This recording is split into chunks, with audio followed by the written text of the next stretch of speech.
আমরা অনেকে মনে করি যে ইরান ফিলিস্তিনকে মুক্ত করবে। আল কুদসের মুক্তি ইরানের মূল উদ্দেশ্য না। ইরানের মূল উদ্দেশ্য হলো মধ্যপ্রাচ্যে শিয়াদের যে ক্ষমতা এটা বৃদ্ধি করা, শিয়া অ্যাক্সিস বলে সেটাকে, এবং এটা সে করবে অ্যাট ইয়োর কস্ট। একটা কথা আছে গেম থিওরিতে, জিরো সাম গেম, যে তার শক্তি যত বাড়বে আপনার শক্তি তত কমবে। এটা বাস্তবতা। ইরানের সাথে ইসরায়েলের স্বার্থের দ্বন্দ্ব আছে, ইরানের সাথে আমেরিকার স্বার্থের দ্বন্দ্ব আছে, কিন্তু তার মানে কিন্তু ইরানের সাথে আপনারও দ্বন্দ্ব আছে। যে ইরান আজকে ফিলিস্তিনের মুক্তি করার জন্য বুলিয়া উড়াচ্ছে, তারাই আজকে সিরিয়াতে আহলুস সুন্নাহ ওয়াল জামাকে হত্যা করতেছে, তারাই আজকে আহওয়াজে আহলুস সুন্নাহ ওয়াল জামাকে হত্যা করতেছে, তারা ইরাকে আহলুস সুন্নাহ ওয়াল জামাকে হত্যা করছে, এখন নির্যাতন করতেছে। এটা হলো বাস্তবতা।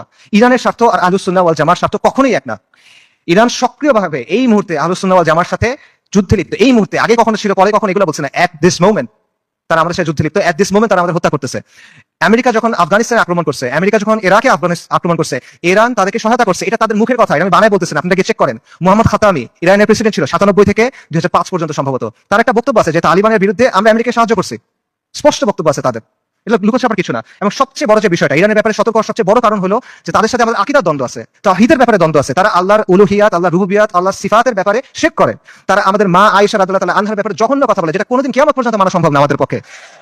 তারা সাহাবায়ে কেরাম রাদিয়াল্লাহু তাআলা আনহুম আজমাইনকে তাকফির করে, এটা কোনোদিন পর্যন্ত মানা সম্ভব না। এগুলো কোনো ফুরুই বিষয় না ভাই।